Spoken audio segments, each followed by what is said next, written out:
నిత్య ఉత్సాహంతో ఎలక్షన్ చేసి ఎమ్మెల్సీ సీట్ ని తన మెజార్టీతో భారీ మెజార్టీతో గెలిపించుకోవాల్సినటువంటి ఆవశ్యకత మన మీద ఉంది.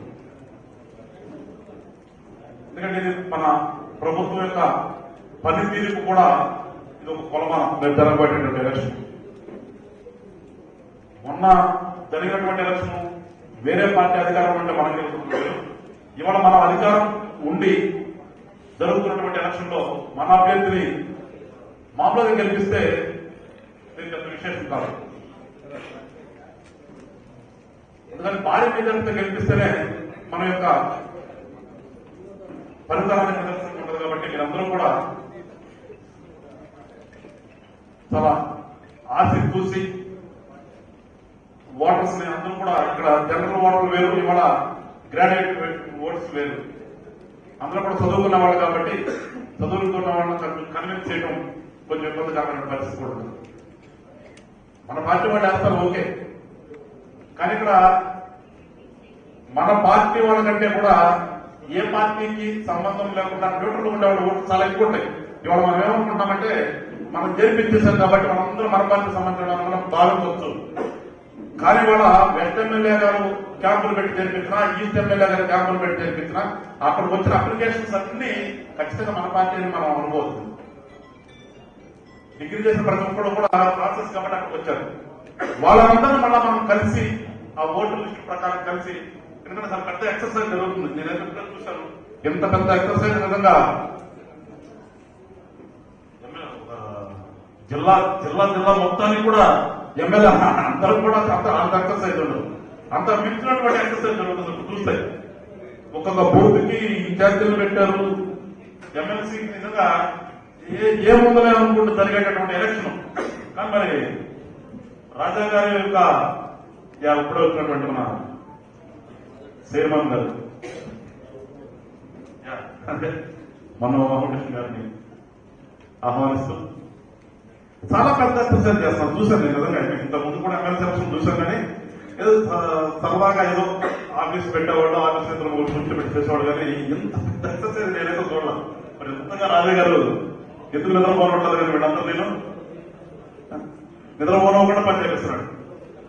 సో దానికి తగ్గట్టుగా మన ప్రతిఫలం ఉండాలి.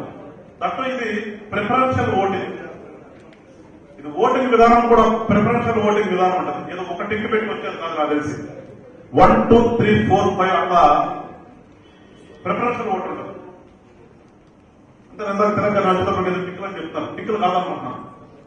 1, 2, 3 ఇయ్యాలి. ఒకటి ఫస్ట్ ప్రిఫరెన్స్, సెకండ్ ప్రిఫరెన్స్ ఇవ్వకూడదనేది వేరే అన్ని సప్లిమెంట్. అది కాదు, సిస్టమ్ చెప్తున్నాం. సిస్టమ్ ఏంటంటే ప్రిఫరెన్షియల్ ఓటు. ఆల్పాటి రాజా గారికి ఒకటేస్తే, ఒకటని పెడితే ఇంకోటి ఎవరన్నా మనం వేయాలనుకుంటే 2, తర్వాత 3 అట్లా విధానంలో వస్తుంటుంది.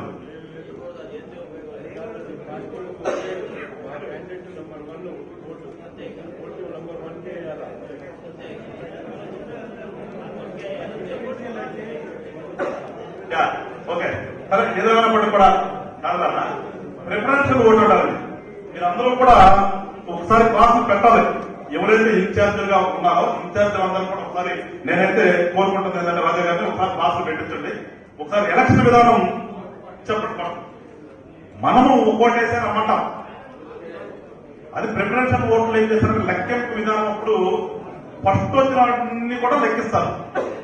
ఏదైతే అక్కడ మ్యాజిక్ ఫిగర్ ఉంటుందో ఇన్ని ఓట్లు వస్తే గెలిచినట్టుగా అన్ని ఓట్లు వస్తే తర్వాత లెక్కకుండా డిక్లేర్ చేసేస్తారు. అట్లా సిస్టమ్ అట్లా ఉంటుంది.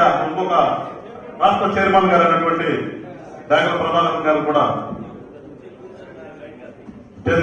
ఆహ్వానిస్తూ అందుకని ఒకసారి మీరందరూ ఫస్ట్ తెలుసుకోవాల్సింది ఏంటంటే ముందు మనం ఆ ఓటింగ్ విధానం ఫస్ట్ తెలుసుకోండి.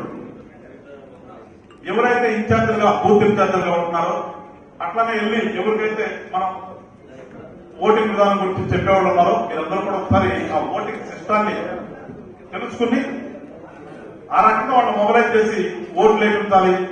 దానికి అది కూడా ఎక్సర్సైజ్ అదంతా కూడా మీరు చేయాలని చెప్పేసి కోరుకుంటూ మరొకసారి మనం అందరం కూడా బాధ్యతగా తీసుకుందాం. మళ్ళా చెప్తున్నా రిపీటెడ్ గా అధికారంలో మనం వచ్చిన తర్వాత జరుగుతున్నటువంటి మొట్టమొదటి ఎలక్షన్ స్థానిక సంస్థలు కూడా తర్వాత వస్తాయి. మనం అధికారంలోకి వచ్చి ఈ ఏళ్లలో చాలా మంచి పరిపాలన చేశామని మనం చెప్తున్నాం. ఇప్పుడు తరుణంలో వస్తున్న ఎలక్షన్ కాబట్టి దానికి కులమానంగానే ఎలక్షన్ జరగాలి. దానికి అందరం కూడా కష్టపడదాం. ఇక్కడ ఎవరు కూడా తారతమ్యాలు ఇందాక సోదరుడు తిరుపతిరావు గారు కొంచెం జరుగుతున్నటువంటి పరిణామాన్ని చెప్పాడు. అట్లాంటి ఏమీ లేకుండా అందరం కూడా ఒకే మాట మీద ఎలక్షన్ చేద్దాం. భారీ మెజార్టీతో రాజా గారిని గెలిపిస్తే రాష్ట్రం మొత్తం కూడా మళ్ళా ఎస్ కూటమి ప్రభుత్వం బాగా పనిచేస్తుంది అనేది ప్రజల్లోకి ఒక ఇండికేషన్ లాగా వెళ్లే విధంగా మీరందరూ కూడా కష్టపడాలని చెప్పేసి మేమందరూ కూడా కోరుకుంటూ మరొకసారి ఇంతమంది ఎక్సర్సైజ్ చేస్తున్నటువంటి రాజా గారిని అభినందిస్తూ ఖచ్చితంగా మనం దానికి శుభాకాంక్షలు ఇప్పుడే చెప్పాల్సిన అవసరం లేదు. ఆటోమేటిక్ గా మనం ఏదైతే ఇందాక చెప్పినట్టుగా ఒక ధీమాతో కాకుండా ఒక బాధ్యతగా ఎలక్షన్ చేద్దాం. ఏముందలే మేము గెలుస్తాము అని కొంతమంది రాకుండా ఉండే అవకాశం ఉండదు ఓటింగ్.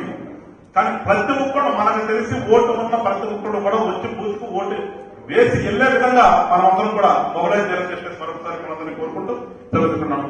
జై హింద్, జై జగన్.